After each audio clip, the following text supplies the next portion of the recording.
Mike Enriquez para sa investigador. Meron po tayong iimbestigahan na karumal-dumal. May nabalitaan kami na ang balot daw ay sinasabing pampataas ng libido. Pampatigas daw. Kaya mga kaibigan, iimbestigahan po natin to. Bibili po tayo ng balot. Lulutuin po natin to na maigi.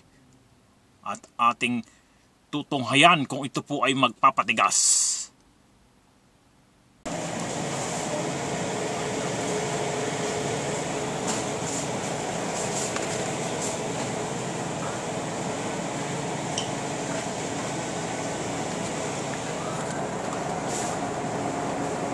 Mga kaibigan, ilaga po natin ang balot ng mga 30 minutes mga kaibigan para lutong-luto.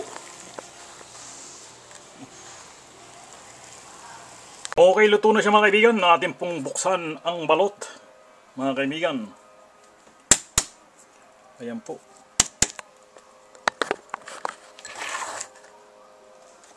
Tingnan po natin mga kaibigan.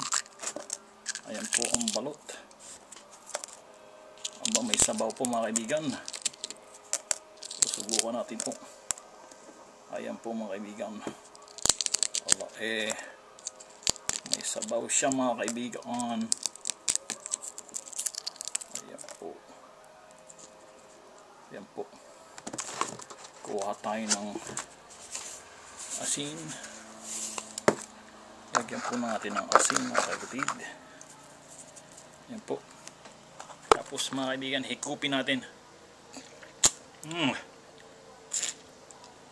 Sarap mga kapatid. Ito mga kaibigan ng sisiw, atin pong kakainin mga kapatid. Ayan po.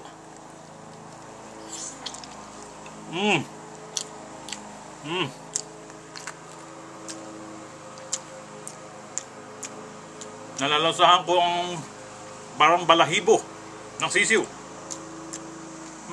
At ito naman po mga kaibigan ang pula ng balot. Ayan po mga kaibigan, sasawsaw natin sa asin. Ayan po. Kakainin natin mga kaibigan. Sarap. Ito naman po yung matigas ng balot. Talagang sobrang tigas. Parang kumakain ng plastic.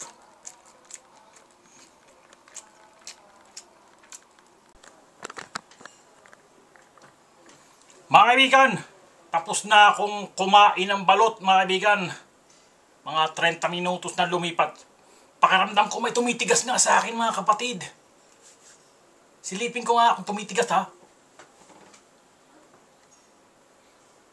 Hindi mga kaibigan, pero may nararamdaman akong tumitigas. Hanapin ko yung mga kapatid.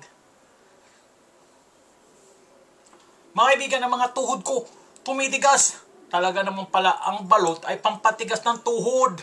Tuhod lang mga kapatid. Yun lang ang titigas sa'yo.